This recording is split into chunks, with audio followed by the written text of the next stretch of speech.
Hello friends, welcome to my channel on point. Myself Amit Sharma. Friends, geopolitics level पे एक बहुत बड़ी development सामने आ रही है जो कि चाइना और अमेरिका के बीच में टेंशंस को और ज़्यादा एस्केलेट कर सकती है। जैसा कि हम हिंदुस्तान टाइम्स के एडिटोरियल में देख सकते हैं कि चाइना के प्रेसिडेंट के इनविटेशन पर ईरानियन प्रेसिडेंट इब्राहिम रहीसी उनके द्वारा चाइना की विजिट की जा रही है। और इस विजिट के दौरान चाइनीज प्रेसिडेंट द्वारा बायलैटरल रिलेशन है जो ईरान के साथ, उनको और स्ट्रेंथ करने की कोशिश की जाएगी। गाइज, मैं बता देना चाहता हूं कि ईरान पर एक हैवी सैंक्शंस इम्पोज किए गए हैं जो कि इकोनॉमिक प्रोस्पेक्टिव से भी है और जियोपॉलिटिक्स प्रोस्पेक्टिव से भी है। और इन सैंक्शंस इम्पोज होने का मूल कारण है ईरान के द्वारा जो न्यूक्लियर प्रोग्राम चलाया जा रहा है, जिसकी अमेरिका द्वारा हमेशा से निंदा की गई है, उसके कारण, जिसकी चर्चा हम आगे करेंगे। फ्रेंड्स, अब हम यूएस और ईरान के रिलेशंस की बात करेंगे और ये देखेंगे कि क्यों ईरान के ऊपर सैंक्शंस लगाए गए, वो क्या कारण थे। फ्रेंड्स, मैं आपको बता देना चाहता हूँ कि ईरान के यूएसए से 1979 से ही रिलेशंस खराब है, जब से ईरान के अंदर ऑर्थोडॉक्स डेमोक्रेसी आई है। उसके बाद से यूएसए द्वारा एग्रेशन किया गया ईरान के ऊपर, चाहे वो यूएसए के वारशिप यूएसएस विल्सन द्वारा, जो कि मिसाइल क्रूजर था, उसके द्वारा ईरान का सिविलियन जेट जो 655 एयरबस का विमान था, उसके ऊपर मिसाइल अटैक किया गया था, जिसके अंदर 290 लोगों की मौत हुई जो कि सिविलियंस थे और जिनमें से 66 बच्चे थे। और ये सब missile attack Iranian air space में किया गया था। इस घटना के पीछे यूएस का सिर्फ ये तर्क था कि ये हमारे द्वारा इसको मिलिट्री एयरक्राफ्ट समझा गया था, और इसके बाद ना ही कोई ईरान से माफी मांगी गई और ना और कुछ किया गया। इसके अलावा चाहे वो 1980 से 1988 का समय हो, जिसके दौरान ईरान इराक वार हुई थी, जिसमें यूएस द्वारा इराक की हेल्प भी की गई थी, चाहे वो वेपन सप्लाई के तौर पे हो, चाहे वो अपने नेवी के बेड़े को ईरान के खिलाफ इस्तेमाल करके। ईरान द्वारा इन्हीं अमेरिका की चुनौतियों को देखते हुए खुद का एक पाकिस्तान और चाइना के साथ में नॉर्थ कोरिया के साथ बिहाइंड द कर्टन, पर्दे के पीछे सहयोग प्राप्त यूरेनियम के एनरिचमेंट का प्लान बनाया, जिससे कि इनके द्वारा न्यूक्लियर वेपन्स को बनाया जा सके और अमेरिका के सामने खुले तौर पर डेटरेंस पेश कर सके, जैसा कि आज के दौरान नॉर्थ कोरिया द्वारा किया जाता है। ईरान के इसी प्रोग्राम से चिंतित होकर 2015 के अंदर प्रेसिडेंट बराक ओबामा द्वारा एक न्यूक्लियर डील की गई, जिसके अंदर ये फैक्ट था कि जो यूरेनियम 235 है, मतलब कि यूरेनियम का समस्थानिक जो 235 है, उसके स्टॉक को 10% से भी कम पे लाएगा ईरान, और न्यूक्लियर वेपन का निर्माण नहीं कर पाएगा। अब इसको सिंपल सा ही है, यदि उसके पास 100 किलो यदि यूरेनियम 235 है, तो उसको 10 किलो से भी कम पे के स्टॉक पे लेके आए। ओबामा के द्वारा की गई इस डील के बावजूद यूएसए द्वारा ईरान पर डील पर अमल न करने का लगातार आरोप लगाता रहा है। इसलिए अंततः डोनाल्ड जे ट्रम्प जो प्रेसिडेंट थे पूर्व, उनके द्वारा इस डील को कैंसिल कर दिया गया। साथ ही साथ ईरान पर हैवी सैंक्शंस इम्पोज कर दिए गए, जो कि स्विफ्ट बैंकिंग सिस्टम और पेट्रोलियम प्रोडक्ट्स के एक्सपोर्ट के ऊपर बैन के रूप में है। तब से लेकर स्थिति अभी तक जस की तस बनी हुई है। और ईरान का हाल ये है कि चाइना के अलावा पूरे वर्ल्ड में सैंक्शंस की घबराहट के कारण किसी देश द्वारा भी पेट्रोलियम प्रोडक्ट, जो कि वहाँ की इकोनॉमी का बेस है, कोई भी नहीं खरीद रहा है। गाइस, इंडिया भी नहीं खरीद पा रहे हैं, यहाँ तक कि जो कि खुद कुछ साल पहले ईरान का वर्ल्ड के अंदर सेकेंड लार्जेस्ट पार्टनर था, जो कि $12 बिलियन का सालाना क्रूड ऑयल खरीदता था 2011 में।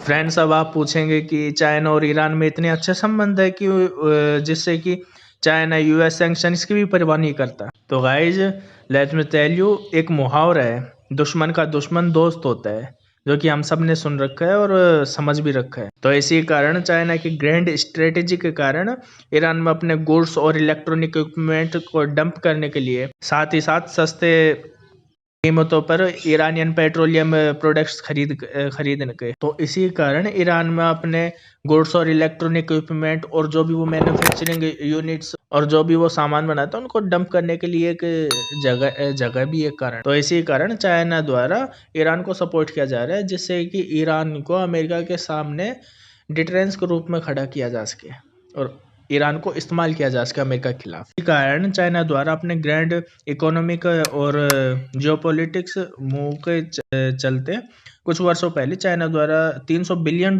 का ईरान में इन्वेस्टमेंट की घोषणा की गई थी। गाइज, ऐसा नहीं है कि फ्रेंडशिप के कारण ऐसा हुआ है। Let me tell you friends, इसके पीछे चाइना द्वारा सिल्क रोड और जो सीपेक प्रोजेक्ट है, जिसको चाइना पाकिस्तान इकोनॉमिक कॉरिडोर के रूप में जाना जाता है, उसको दोबारा से जिंदा करने का प्लान है। मैं आपको बता देना चाहता हूँ कि सिल्क रोड के तहत चाइना द्वारा मिडिल ईस्ट और यूरोपियन कंट्री तक आज से 1000 साल पहले व्यापार किया जाता था, जिसे सिल्क रूट के नाम से जाना जाता था। और इसको सर्वप्रथम इसकी खोज की थी मार्को पोलो द्वारा, जो कि इटली का एक व्यापारी था। और साथ ही साथ चाइना यूएसए के जो खिलाफ है, ईरान में अपना एयरफोर्स स्टेशन भी बनाना चाहता है और अपनी प्रेजेंस मिडिल ईस्ट के देशों में यूएसए को रिप्लेस करने के तौर पर बनाना चाहता है। इसके साथ ही चाइना के प्लान में ईरान को अपने वेपन्स, मिलिट्री हार्डवेयर जो कि घटिया क्वालिटी के हैं, उनको डंप करना चाहते हैं। तो इस प्रकार से चाइना द्वारा ईरान का उपयोग एक सोने के अंडे देने वाली मुर्गी के रूप में किया जाएगा। अब मुद्दा ये है कि ईरान के ऊपर हैवी सैंक्शंस लगाए गए, इकोनॉमिक सैंक्शंस, तो इस वजह से उसके पास पैसे नहीं है जो फॉरेन ट्रेड कर सके जिससे, और वैसे भी सैंक्शंस है, कोई उससे ट्रेड करना भी नहीं चाहता। और चाइना को उसकी लैंड का स्ट्रेटेजिक इम्पोर्टेंस का पता है, जो कि हॉर्मुज़ जलसंधि मध्य है, उसके द्वारा ईरान को मिलता है।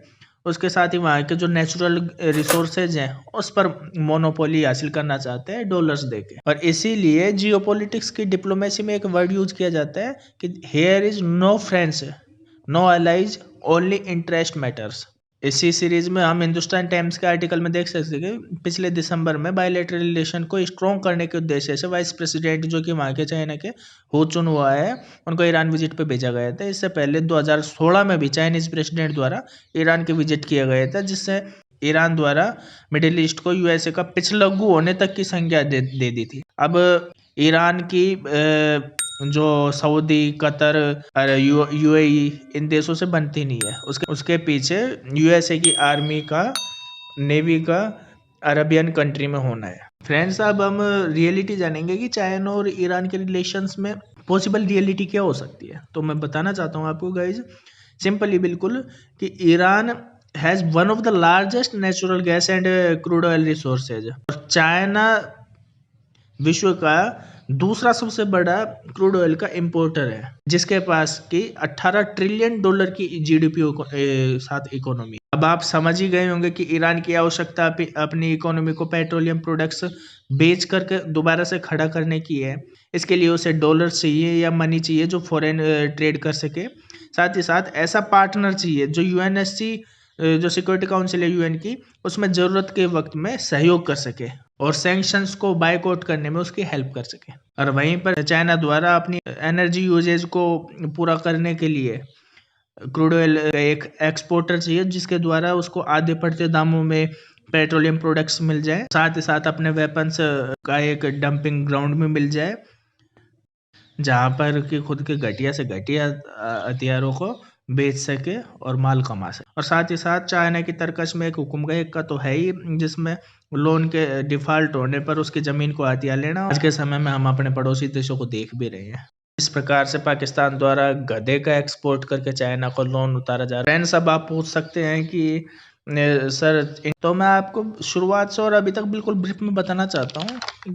1947 तक दोनों कंट्रीज अपने बॉर्डर शेयर करते थे, क्योंकि उस दौरान पाकिस्तान भी हिंदुस्तान का ही भाग था। और साथ ही साथ वहाँ के कल्चरल और जो ट्रेडिशनल वैल्यूज है, वो दोनों हिंदुस्तान के और ईरान के मेल खाते हैं। इसके पीछे सैकड़ों सालों से चलते आ रहे ईरानियन टर्किश आक्रमणकारियों द्वारा हिंदुस्तान पर किया गया अटैक है, और इसके द्वारा वहाँ की जो कल्चरल और ट्रेडिशनल वैल्यूज है वो थोपी भी गई है, चाहे वो जोर जबरदस्ती से हो, चाहे वो धर्मांतरण के तौर पे हो, वो अपने बादशाह का ईश्वरी रूप का चित्रण करके हो, चाहे वो जजिया जैसे गैर मुसलमानों पर लगाए जाने वाले टैक्स के रूप में हो, या गैर मुसलमानों को विभिन्न प्रकार से प्रताड़ित करके अपनी संस्कृति, भाषा और रीति रिवाजों को थोपने का हो, प्रेशराइज करके, जिस प्रकार से जिसका चरमोत्कर्ष औरंगजेब के टाइम में था, जिसका प्रभाव आज के समय में अपना स्थायित्व प्राप्त कर चुका है। और फॉरेन पॉलिसी में देखा जाए तो ईरान और इंडिया के कुछ इंटरेस्ट मेल खाते हैं, कुछ में इंटरेस्ट डिफर है बिल्कुल।